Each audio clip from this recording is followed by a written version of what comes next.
If you haven't had a chance to meet us yet, I'm Annie. This is Patrick. We founded a company called Go Woofer. And if you caught the session last week, I frankly was struggling with Meta. Oh my God.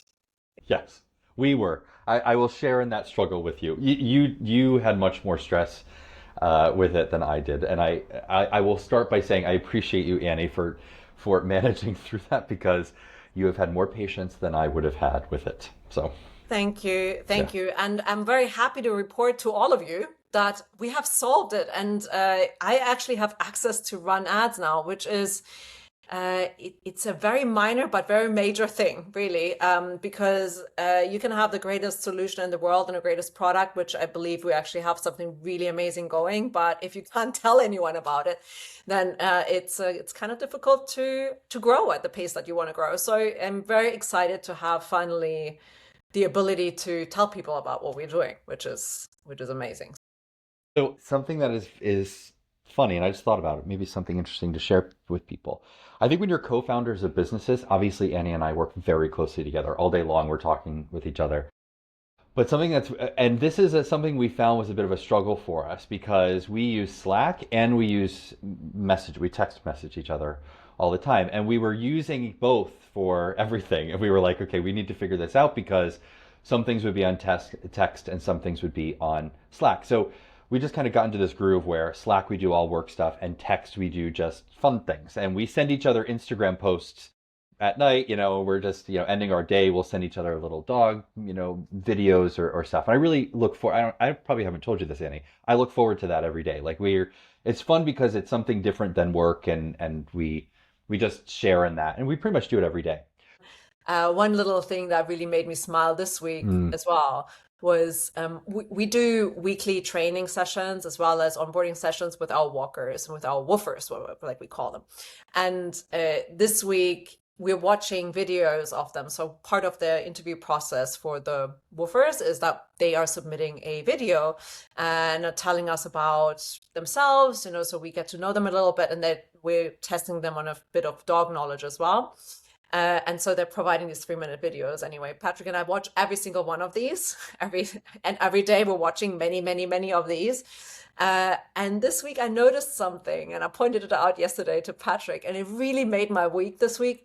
Is we're asking them to tell us about how they feel about dogs and what's special about dogs to them and why they would want to be a part of this.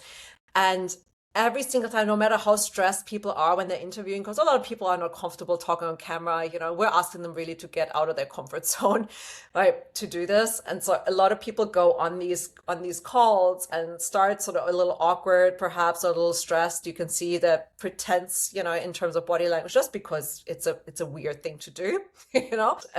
But every single time without fail, when they're starting to talk about their childhood animal, their current dog, and they're starting like, oh, in my dog Maple, and you can see like there's a little smirk that happens in their faces. It's like an electric pulse that happens. And it just made me so happy this week. Yeah, it's true. And that just goes to show how much impact dogs have on our emotions because you can't help but smile when you talk about your dog or a memory of a dog that you had. And so Annie mentioned it, and I told her, I said, now I'm going to be really, really cognizant of that and look for it. But yeah, I mean, So I think this goes back into the theme of what we had last week at the end, which is you should celebrate the small things that you notice as you're doing these weeks that are at the beginning of a startup that are, challenging in many ways that you never thought you would be challenged. And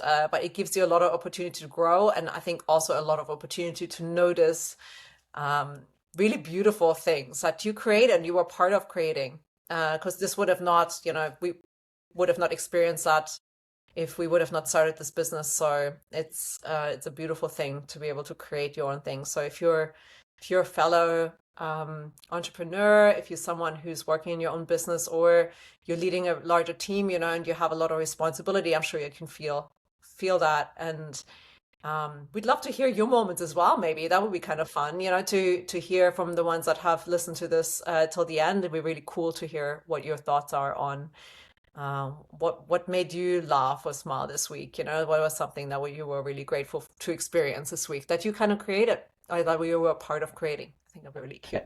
As a very smart man once said to me, if you're not having fun, you're doing it wrong. Yeah, it's very true. So, very true. So, And with that, we're done with episode number 3. It was yeah. nice and different than the other two, so I love it. And next week we'll be back. And until then, I hope you all have a great weekend and we'll see All you right. soon. See you later. Bye.